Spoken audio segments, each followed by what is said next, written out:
lo profundizamos en una entrevista en vivo. Y a esta hora se encuentra ya con nosotros el sociólogo Daniel Pontón. Él es experto en seguridad y política, catedrático del Instituto de Altos Estudios Nacionales IAEN. Sociólogo Pontón, muy buenas noches, gracias por estar con nosotros. Pues quisiéramos iniciar este diálogo con los criterios suyos respecto de el desarrollo de este censo penitenciario. Son más de 30,000 personas privadas de la libertad. El gobierno ha anunciado que esta información recabada a través de este ejercicio dentro de los centros de privación de la libertad permitirá la implementación de nueva política pública. Coméntenos, por favor, bienvenido. Bueno, muy buenas noches, un saludo a todos, un gusto estar con ustedes. Bueno, el censo era una promesa que teníamos ya por varios meses ya planificada. Tengo entendido que se inició varios meses atrás y por cuestiones inherentes a la seguridad de los centros penitenciarios se había parado y ahorita, bueno, se le ha dado continuidad y ha llegado a buen puerto. Esperemos que eso sirva, digamos, como insumo de información para tomar, pero una radiografía un poco más profunda de lo que pasa en los centros penitenciarios en general. Eh, Me parece que la metodología con la cual se trabajaba en este censo es algo que deberíamos analizarlo. No tengo claro cuál es el banco de preguntas que se establecieron, pero en todo caso pensaría que lo que se ha hecho es medianamente importante para poder tener una línea base, básicamente, ¿no? En el inicio de una gestión penitenciaria que se necesita a gritos en el país. A eso se suma el tema que usted dice de que se ha anunciado una reducción sistemática de la población penitenciaria en función de una política de indultos, de acciones que han tendido a reducir la población penitenciaria. Tengo entendido que casi hay un empate entre la población y la capacidad. Básicamente el hacinamiento ha vuelto a niveles de bajo, eh, digamos, de menos de un dígito, y eso me parece que es adecuado. No obstante, los problemas penitenciarios, los problemas en general, los grandes problemas penitenciarios todavía están bastante petrificados, instalados en la agenda, y que yo no creo que solamente lo que se ha hecho sirva para contener la grave crisis penitenciaria que enfrenta este país, ¿no? Sí, La bien, población sociólogo. penitenciaria viene disminuyéndose ya desde el mes de enero, febrero, Uh-huh. y en este año hemos tenido varias matanzas, ¿no? Eso quiere decir que, si bien es cierto, el tema de la reducción de los PPLs en general, la capacidad se ha disminuido, el hacinamiento en general, los factores sobre la crisis penitenciaria que tenemos son mucho más allá de eso, ¿no? Del tema estructural, como se plantea. Ahora, sociólogo Pontón, si bien creo que todos y todas coincidimos en la importancia, aunque no se ha difundido detalles de cómo se llevó a cabo la metodología o como usted manifestaba las preguntas que contenía este censo penitenciario, creo que de igual manera coincidimos en que era necesario conocer cuál es la población, cuáles son sus características, sus condiciones de vida familiares, entenderíamos, ¿no? Sin embargo, esto no deja de llamar la atención porque de alguna manera quiere decir que había una deficiencia absoluta del conocimiento de quiénes están detenidos, quiénes son las personas privadas de la libertad. Cuando ha habido estas lamentables crisis dentro de los centros, estas matanzas, para el Estado ha sido sumamente complejo determinar quiénes han sido las personas que faltaban, o cuando ha habido fugas, tampoco se ha podido tener de manera oportuna información, precisamente por esta deficiencia que tenía en materia de información en torno a los centros penitenciarios. Debemos de todas maneras coincidir en que es importante conocer más a profundidad, o como usted mismo decía, tener esta radiografía de qué es lo que está pasando en las cárceles. O sea, esperemos que con el censo sea el Esperemos inicio que de un así nuevo sea. sistema, sí, que sea un nuevo inicio de una nueva era en la gestión penitenciaria. O sea, hay la máxima en la gestión pública que cuando una institución tiene déficit o malos sistemas de información, de la gestión de información, se recurre a este tema de los censos. Yo digo que ya en el año 2008, 2009 se hizo un censo justamente con el diagnóstico de que se necesitaba una radiografía para generar una nueva etapa en el sector penitenciario. 14 años después volvemos al mismo punto. La pregunta es qué se ha hecho ahí, ¿no? Y sí, es lamentable que actualmente la gestión de la información en el sistema penitenciario en sí sea tan precaria que siquiera sepamos cuando hay fugas, quiénes son los que se han fugado, cuáles son las características, etcétera, etcétera, ¿no? Y eso lastimosamente demuestra la debacle que ha vivido el sistema penitenciario en los últimos años y que se ha agudizado, sobre todo en los últimos 3 4 años, ¿no? Y es algo que realmente nadie da cuenta de eso, que pasó. Pero un censo, sí ves, un censo es un punto del tiempo. O sea, usted hizo un censo un día y terminó cómo usted vive ese momento, cuáles son sus condiciones de vida, cómo se siente, cuáles son sus condiciones materiales, etcétera, etcétera. Cuál es su situación jurídica y una serie de información que esperemos que sea relevante y bien hecha. No obstante, la vida continúa y el sistema penitenciario es muy dinámico. Ujú. Y para eso se necesita la incorporación, implementación de sistemas de gestión de información muy bien diseñados. Sin una información adecuada va a ser muy complicado que el sistema penitenciario se pueda controlar o se pueda manejar adecuadamente. Lastimosamente, ese es uno de los grandes déficits que se tiene en la política pública en general. Y en el sistema penitenciario es mucho más agudo la situación.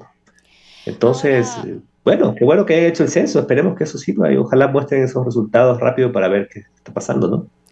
Ahora, uno de los temas que no deja de preocupar, hace algunos días me parece que en diario El Comercio se publicó que alrededor de 11.000 personas privadas de la libertad aquí en Ecuador se identifican o pertenecen a una banda criminal, que son las que están dentro de los centros penitenciarios. Si hablamos de que son un poco más de 30.000 personas privadas de la libertad, en este momento este es un porcentaje importante que debería ser considerado y tomado en cuenta. O sea, sí, lastimosamente esa información es bastante... Bueno, yo recuerdo hace un año salió una información que decían que más o menos cerca del 40-50% de la población penitenciaria dependía de una banda criminal. Ahorita dicen 10. Bueno, ahí hay mucha especulación también, ¿no? Y a veces las cifras son manoseadas en función de intereses coyunturales, un poco más, menos coyunturales, un poco más estratégicos. Y eso a veces no se puede saber, ¿no? Es muy difícil que un censo pueda determinar, por ejemplo, que alguien depende de una banda, porque obviamente es como revelar si usted ha robado algo, ha hecho algo pecaminoso en la vida, porque a nadie le gusta revelar algo, sí, sí. Eso, por lo general, Otro hay que tema descubrir. que se aspiraría se resuelva de alguna manera pasa por el porcentaje importante también de personas que se encuentran retenidas dentro de un centro de privación de la libertad sin tener una sentencia. A ver, lo que le quería decir era que el problema básicamente era que la inscripción a una banda primero no se puede revelar abiertamente y por lo tanto es muy complejo, es muy amplio, muy ambiguo hablar de cuántos efectivamente pertenecen a tal bando o no. Ahora, la dinámica propia del sistema penitenciario hace que, por ejemplo, estipular una cifra modesta sea mentirosa porque a veces estas bandas criminales manejan ciertos pabellones de las cárceles que dominan toda una población que sin querer, queriendo, como se dice vulgarmente, empiezan ya a ser parte de la dinámica de una banda y a ser sea por miedo, por extorsión o por otro tipo de temas, a pertenecer a las filas de estos grupos. O sea, la dinámica de la cárcel exige que estas adscripciones sean mucho más numerosas, ¿sí? Y lo que usted plantea respecto al tema de las sentencias, sí, o sea, es interesante, habrá que ver en el censo qué tipo de información se establece respecto a ese tema, ¿no? La cuestión judicial, poco se podría establecer con mayor precisión y en carne propia cómo viven las PPLs, realidad del sistema penitenciario, que a veces todo el mundo sabe y es a viva voz que esto es precario la situación muchas veces de ellos, ¿no? A veces se tienen boletas de excarcelación que no se cumplen, hay gente que puede estar detenida mucho tiempo, ¿sí? Sin tener una decisión de un juez para una liberación oportuna. Entonces son situaciones que a veces, ojalá en el censo se pueda recoger algo que le permita tomar decisiones oportunas al gobierno para mejorar justamente las condiciones de vida de los centros penitenciarios, que es un factor importante para recuperar el control mejorar la gobernanza penitenciaria en general, ¿no? Ahora, sociólogo Pontón, quizás un tema que está muy, muy relacionado con la vida o el hacinamiento, la cantidad de personas privadas de la libertad. Hay un porcentaje importante, una gran mayoría, podría decirse, de personas que se encuentran en este momento encarceladas y responde al tema de drogas. Ahora se está debatiendo nuevamente la eliminación de la tabla de drogas. ¿Cuánto esto podría influir? ¿Es esta una buena idea frente a lo que se está viviendo en los centros penitenciarios? Creo que es un contrasentido, ¿no?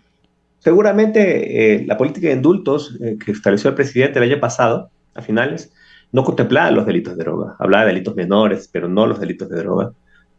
Eh, y claro, antes de eso, de su anuncio, la población de drogas tenía cerca del 28-29% de la población. Uh -huh. Seguramente con esta política, actualmente la política de drogas los temas de delitos de drogas son los más representativos dentro de la cárcel.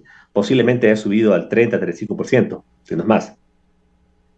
Y si que obviamente establecemos una eliminación de la tabla, que es lo que se está debatiendo ahorita, sería un contrasentido, porque solo hay que tomar un ejemplo en el tiempo, ¿no? En el año 2015 se endureció la tabla y eso hizo que la población penitenciaria en general, por tema de drogas, suba de 4.000 a cerca de 11.000 personas Uh en -huh. un par de años.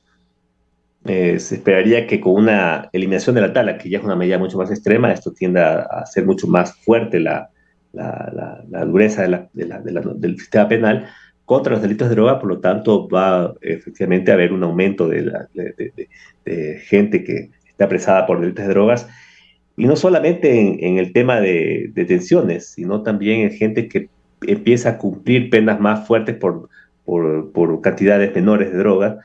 Se dejaría discrecionalidad a los jueces, por ejemplo, que personas con pequeñas cantidades de drogas puedan permanecer más tiempo en la cárcel, lo cual aumenta el stock penitenciario, ¿no? Represa población. Entonces, obviamente va a tener un impacto. Entonces, yo sí lo veo desde el punto de vista de política criminal, es un contrasentido lo que se está poniendo. Por un lado, quiero reducir la población penitenciaria, por otro lado, endurezco penas en el tema de droga. Entonces, a veces ese tipo de situaciones obedece más a cuestiones políticas, ¿no? Que están más pegados al lado de visiones conservadoras, morales Uh -huh. o falsas Mucho. visiones sobre la realidad, sin ningún tipo de modulación o ponderación de lo que está pasando, y que a veces acoger esas medidas puede ser extremadamente contraproducente, ¿no? Por lo menos yo en el gobierno he visto un gran silencio sobre el tema. Quiere decir que lo están pensando. Y si lo están pensando, posiblemente vean la oportunidad política de hacerlo, porque de pronto a veces los políticos piensan así, ¿no? Si hay oportunidad política y genera ciertos réditos, lo hago. Y eso es lo peligroso, ¿no? Ahora, mucho leemos en redes sociales, mucho escuchamos desde que se estableció esta tabla de consumo de drogas. Esto sería una de las causas, quizás hasta la principal causa, hemos escuchado, de estos conflictos o de la profundización de estos conflictos en relación al microtráfico y sobre todo en un incremento del consumo. ¿Es esto real? ¿Hay una investigación que probablemente determine que efectivamente esto es así? ¿Cuán posible es medir si es que existe o no esta realidad que, como digo, escuchamos y leemos, ¿no? Estudios profundos, no. Yo, bueno, el año pasado escribí un par de cosas sobre el tema, eh, un artículo en una revista sobre ese tema. Personalmente creo que los mitos que se han establecido respecto al que si las tablas promovieron el consumo de drogas es un mito, ¿no? Como tal. Y ciertamente no se puede establecer que con celeridad cómo se comporta el nivel de consumo, porque en este país lastimosamente ha habido un apagón estadístico en materia de drogas, ¿no? No hay política de drogas y peor aún, no hay información sobre el tema de drogas. La última información de drogas de data del año 2016 y peor aún comparada para decir que atrás y eso ha crecido. Entonces, se toman las decisiones en función de creencias. Por ejemplo, la policía dice que ha crecido el microtráfico porque aumenta las incautaciones de drogas, y muchas de las drogas que se incautan actualmente se establecen el tema del canje, ¿no? El canje era como que yo pago con drogas a los traficantes locales para porque eso puede ser vender en el mercado entero, pero eso es una conjetura bastante fácil de montarle. Primero, decir que ha crecido el mercado de drogas en el país, ha crecido el consumo en función de estadísticas de decomiso es un despropósito absoluto. Es lo más antitécnico que puede haber. Deberíamos más Y bien. lo que se tiene es básicamente creencias que es por lo que la gente ve en las calles, etcétera. Que, bueno, el consumo de drogas siempre ha habido en el país, Ujú. ¿no? Y eso obedece no solamente un problema de control de oferta, sino un problema dinámico que tiene que ver con los problemas de la sociedad. Las sociedades capitalistas, las sociedades modernas, son sociedades que tienden a consumir drogas, no solamente base de cocaína, que la gente lo que se focaliza, sino drogas de muchas índoles, que grupos sociales de distintas eh, digamos, condición social consumen drogas y eso nadie ve, por ejemplo. Hay que cambiar también un poco el marco teórico sobre eso. Deberíamos más Y bien, Daniel, creer que las avanzar. tablas ha hecho crecer el consumo me parece un juego macabro, ¿no? Ujú. Maniqueo, totalmente perverso y totalmente fuera de lugar con respecto a qué es el alcance de las tablas. ¿Sabes? Bueno, ahí dicen que no se llaman tablas, se llaman umbrales, pero se llaman, bueno, tablas con umbrales de droga. Yo le digo las tablas para decirlo coloquialmente, ¿sí? Para que la gente entienda, ¿no? Por eso no se trata aquí de hacer una especie de uso del lenguaje hipertécnico, ¿no? Aquí, Ujú. pero se llaman tablas de umbrales de droga, sobre Ujú. todo de consumo y peor de tráfico de drogas, ¿no? Creer que eso ha aumentado el microtráfico, por ejemplo, también es un contrasentido, ¿no? Porque si que hay consumo y tráfico, pero creer que a través de las tablas se ha creído el microtráfico, yo creo que más bien la ausencia o el endurecimiento de las tablas trajo mayores problemas al sistema penitenciario. ¿Por qué? Porque el endurecimiento de las tablas trajo un nivel de crecimiento de la población que derivó en una crisis penitenciaria bastante aguda y esos traficantes actualmente están articulados a las bandas criminales, Ujú. ¿sí? Y Ahora, no se Daniel, están golpeando los eslabones. quizás para ir Sí. cerrando este diálogo en honor al tiempo, ¿considera usted que más bien como país deberíamos empezar a discutir y a debatir la despenalización de las drogas? Se me ocurre pensar en la marihuana, que podría ser esto ya una tendencia mundial y que incluso podría ser una herramienta poderosa para combatir estos problemas más bien Sí, del narcotráfico, del microtráfico. es que la política de drogas hay que innovarla, hay que innovarla. Y esa innovación tiene que ver con conquistas. Y aquí ya en el mundo, Alemania, ahorita se ha sumado varios países en la región que están, en México inclusive, está abriendo abiertamente el consumo recreativo. Sí, hay que quitarle a las manos de los traficantes el manejo de la venta de las marihuanas, si bien es una droga blanda, pero en todo caso es lo que genera una gran cantidad de esfuerzos a la policía, por ejemplo, incautaciones. La mayor cantidad de incautaciones que genera la policía son marihuana. Ujú. Y eso no es golpear al microtráfico, es incautar marihuana. Y muchas marihuanas a veces son gente que consume, y muchas veces esa gente que consume son gente productora. ¿Ya?